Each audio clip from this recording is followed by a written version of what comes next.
Welcome back to the Deep Dive. Today, we're going to get into something that's probably on a lot of your minds out there. Yeah. Especially if you're a safety professional. Yeah. Dealing with OSHA record keeping. Mm-hmm. All those forms and things we have to fill out. Absolutely. They're really important, but you ever just kind of stop and wonder, like, how long do I really have to keep this stuff? need to keep all this stuff? Right. What if something new comes up Exactly. about an incident? After the fact. Way after I thought I was done with it. Yeah. Can get kind of complicated, right? It sure can. Those are some of the biggest questions that we get all the time. Yeah. And they're important ones because you need to have a good grasp on OSHA's record keeping to stay compliant, but also to make sure your workplace is safe. Absolutely. And, well, this deep dive is brought to you by Safety One Source, which is a company that gives you all the tools and training that you need to stay ahead of the curve in safety. For sure. And speaking of tools, we've got some really key OSHA sources today. Absolutely. That are going to hopefully shed some light on these very questions. Yes. About record retention and updating. Okay. So we'll be focusing on the big four: the OSHA 300, log the privacy case list, the annual summary, and the OSHA 301 incident report. Yeah, those are the cornerstones of OSHA record keeping. Right. So understanding them is key. Yeah. Okay. So let's start with the basics. Okay. Just how long do we have to keep all this paperwork? Yeah. I'm picturing this giant mountain of files in my office. Hopefully not a mountain, but you are required to keep all of those records for 5 years. Okay. And that starts at the end of the calendar year that the records actually cover. Okay. So if you're looking at records from 2023, you would need to keep them until the end of 2028. And just to be clear, that 5-year rule applies to all 4 of those forms that we just talked about. The 300 log, the privacy case list, the annual summary, and the 301 incident report. Okay, so 5 years. Yeah. Across the board. Yep. Consistency is key. All right, so that at least gives us a time frame to work with. Yes. Now let's say we're about a year into that retention period. Okay. And we discover some new information about an incident. Maybe a worker starts experiencing some delayed symptoms, or a witness comes forward with a new detail. Yeah. Do we need to update the OSHA 300 log at that point? Absolutely. The OSHA 300 log is not static. Okay. You need to keep it updated for that entire 5-year retention period. Okay. So that means adding any newly discovered injuries or illnesses. Gotcha. And making any changes to the classification of incidents that you've already recorded. So it's really a living document. It is. We're constantly refining it, updating it as we learn more. Correct. So let's say a worker gets a back injury, and initially it seems pretty minor, and they go back to work the next day, and we record it as a simple sprain on the 300 log. But then a few weeks later, they start having like severe pain and numbness. And it turns out they've got a herniated disc. Yeah. That's a whole different situation. That is a very different situation. Right. And that's why updating the log is so important. Right. You would go back to that original entry, cross out the old information about the sprain. Okay. Add the new details about the herniated disc. Gotcha. And that way you're maintaining a clear record of what happened. Even as our understanding of the injury changed. I guess so. Okay, so we're kind of creating this trail of breadcrumbs. Yes. Showing how this case developed over time. Absolutely. So if OSHA comes knocking, we can show them how it progressed and the steps that we took. Exactly. Now, what about those other forms? The annual summary and the 301 incident reports. Do they need that same level of detail? So that's where things change a little bit. OSHA says that updating the annual summary and the 301 incident reports during that 5-year period is not actually mandatory. Wait, so updating those is optional? It is. I'm curious, why the distinction? Yeah. Wouldn't it be better to keep all of them current, especially if we're using them to track safety trends and make improvements? Well, you're right about that. Yeah. Keeping all those records current is valuable for your internal safety management. Okay. But when we're talking about the actual letter of the law, updating the log is a must. Okay. Updating the summary and the incident reports is more of a judgment call. All right, so let's do a real quick recap. Yeah. Before we move on. Okay. 5-year retention rule for all 4 forms. Correct. Update the 300 log, that's mandatory. Yeah. But updating the annual summary and incident reports are optional. That's right. Okay, so that sounds pretty straightforward. Yeah. But I have a feeling Yeah. there's more to it than just checking the boxes for compliance. There is. I bet there's a lot of insights Oh, hidden within these records absolutely. that could help us be more proactive about safety. You got it. That's exactly where we're headed next. Okay. We're going to unlock the power of OSHA record keeping to transform your safety program. Okay, great. I'm excited to hear more. Yeah. So stay tuned. Welcome back to the deep dive. We've kind of laid that groundwork with those key retention rules. Okay. But now I think it's time to dig into some common scenarios that safety professionals often encounter. Okay, so let's say we're reviewing our OSHA 300 log. Okay. And we realize we made a mistake, like a typo. Yeah. In the description. Or maybe the wrong date. Yeah. Can we just grab a pen and fix it? So it depends on what kind of mistake it is. Okay. Remember, we want a clear audit trail. Right. So if it's a minor typo or something that doesn't change the actual information, you can usually just make a neat correction on the log itself. Okay. But initial and date, so it's clear when it was changed and who made the change. Yeah. So kind of like those old school corrections, in a handwritten document. Exactly. Like strike through initial date. Yep. Got it. But what if it's a bigger change, like we realize we classified an injury wrong? Yeah, so then you need to go through that formal updating process that we talked about. Okay. Because you want to maintain that clear audit trail. Right. So you don't want to just overwrite the original entry. Okay. So draw a line through the incorrect information, add the correct details, and then initial and date the change. Okay, so a strike through is key there. Yeah, it shows that the information was superseded, but it's still part of the record. Gotcha. Okay. Now let's talk about the privacy case list. Okay. This one sometimes throws people off. Yes. What's its purpose? Yeah, so the privacy case list is all about protecting that sensitive employee information. Okay. So it's a separate list. Okay. Where you identify cases that you've removed from the OSHA 300 log to protect that privacy. So it's kind of like a redacted version. It is. Shielding some of those confidential details. Yes. What kind of cases typically end up on this list? So OSHA has specific guidelines on this. Cases involving sensitive medical information, like sexual assault or mental health conditions. Right. Those are often included on the privacy case list. Makes sense. We want to keep those details confidential. Absolutely. Okay, shifting gears a little bit. Yeah. Let's talk about the annual summary. Okay.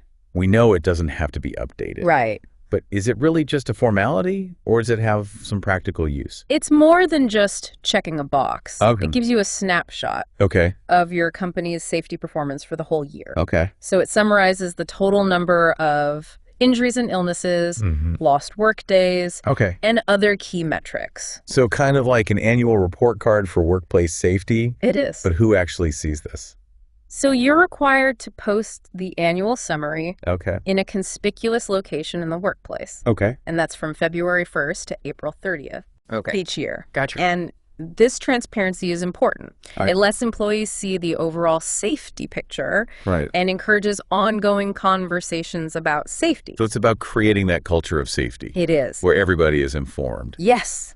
Okay, now let's take a closer look at the OSHA 301 incident report. Okay. This one goes into a lot more detail. More detail.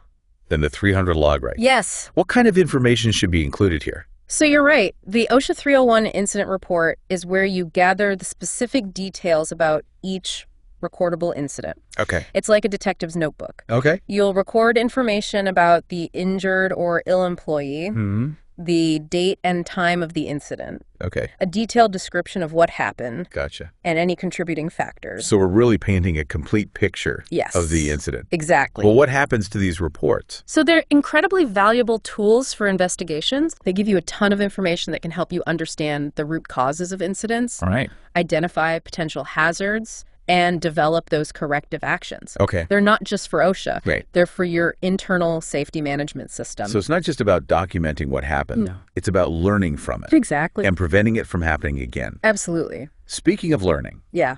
What are some of the biggest mistakes that you see companies making? Oh, yeah. When it comes to OSHA record keeping? One of the most common mistakes Okay. is failing to recognize which incidents are actually recordable. Okay. OSHA has specific criteria for this, and it's not always straightforward. Right. It's really important to understand those criteria. So not every single incident ends up on the OSHA 300 log. Correct. There's a threshold that has to be met. There is. I'm also guessing that simply forgetting to update Oh, yeah. That's another big. the OSHA 300 log For sure. during that 5-year retention period. Yeah, it's easy to just put those files away. Right. And forget about them. Yeah. But that ongoing obligation to update that log is still there. Okay. So you got to stay on top of it. Stay vigilant. Yes. Make sure the records are accurate. Absolutely. Now, let's take a step back. Okay. And think about the bigger picture. All right. We've been talking about compliance, but what about the human side of this? Yeah. What advice would you give to safety professionals who are trying to create that culture of safety and transparency? That's a great question. Well, one of the biggest challenges is overcoming that fear of reporting. Yeah, people are afraid of repercussions, or they think they're snitching on their coworkers. Right. So we need to build that trust. We do. So that reporting is seen as a positive step. Absolutely. Not a negative one. Not at all. So it's about making it very clear that the goal is to identify hazards and prevent future incidents. That's the goal. Make the workplace safer for everyone. It is. Not about pointing fingers and assigning blame. Absolutely not. So we're shifting the focus. We are. From blame to prevention. Yes. And communication is key, right? Huge. Making sure that employees understand the process, their rights, the importance of reporting without fear of reprisal. You got it. So open communication. Yes. A clear, accessible reporting system can go a long way. It can. In building that trust and getting everyone involved. Absolutely. It's about creating an environment where safety is everyone's responsibility. Yeah. All right, so we've covered a lot of ground in this segment. We have. From those little details about updating procedures to the importance of that human-centered approach. But we're not done yet. Not yet. In our final segment, we'll explore some emerging trends and resources that can help you stay ahead of the curve. Yes, we are. So stay tuned. Welcome back to the Deep Dive. We've really covered the ins and outs of OSHA record keeping. Yeah. But now I kind of want to look ahead a little bit. In the world of safety, things are always changing. There. So what's on the horizon for OSHA record keeping? Well, one of the biggest trends we're seeing is the rise of technology and safety management. Okay. There's more and more software solutions out there that are designed to simplify OSHA record keeping. Makes a lot of sense moving away from all that paper and into the digital world. Definitely. Has to be a huge time saver. It is. Plus, it probably cuts down on errors. Yeah, reduces errors. And gives us some good insights. Yeah. Through data analysis. Absolutely. Those digital solutions can really automate a lot of those tedious aspects of record keeping. Right. Like generating reports, tracking deadlines, and identifying trends. Yeah. They also make it easier to share information with employees, OSHA inspectors, or anybody else who needs to see those records. Okay, so we're talking about efficiency, transparency, accuracy. Exactly. All that good stuff. Yes. For those listening who might be thinking about making that leap into the digital world, any specific software or resources that you would recommend? A great place to start is actually OSHA's website. They have a whole section dedicated to e-record keeping tools. Wow. Okay. You can also find a ton of commercially available software solutions. Right. And many of them offer free trials or demos. Oh, that's great. So you can try before you buy. Perfect. Yeah, we'll definitely include links to those resources in our show notes. Yes. Now, looking beyond technology, any other shifts on the horizon that could impact how we do things? Well, one area to watch is how the changing nature of work might affect record keeping. Right. More people are working remotely. The rise of the gig economy, all these non-traditional employment arrangements. Right. It really makes you think about how you track incidents when the workplace might be someone's home office or even their car. That's a whole new set of challenges. It is. That we're going to have to adapt to. It is. So it's a complex issue. And OSHA will likely issue new guidance or update its regulations. Exactly. As safety professionals, we have to stay informed. We do. And be ready to change how we do things. Yeah, stay proactive. Proactive, adaptable. Yeah. That's the key. Yes. Now, before we wrap up this whole deep dive, I want to kind of take a moment and reflect on something we haven't really talked about. Okay.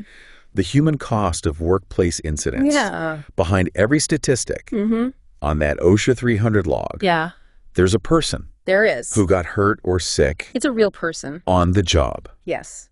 What can we as safety professionals do to make sure we're not just crunching numbers, but actually prioritizing well-being? I think that's so important. Yeah. You know, at the end of the day, record keeping is about more than just compliance. Right. It's about preventing pain and suffering. Yeah. So we need to approach it with empathy and a genuine commitment to worker safety.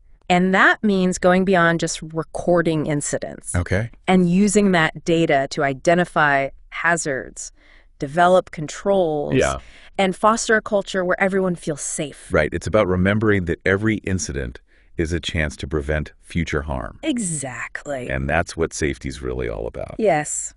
Well, we've reached the end of our deep dive on OSHA record keeping. We have. We covered a lot of ground today. We did. From the details of those forms to the bigger picture of creating a safer work environment. Absolutely. I hope this deep dive has given you the knowledge and the confidence to navigate this world of OSHA record keeping. I hope so too.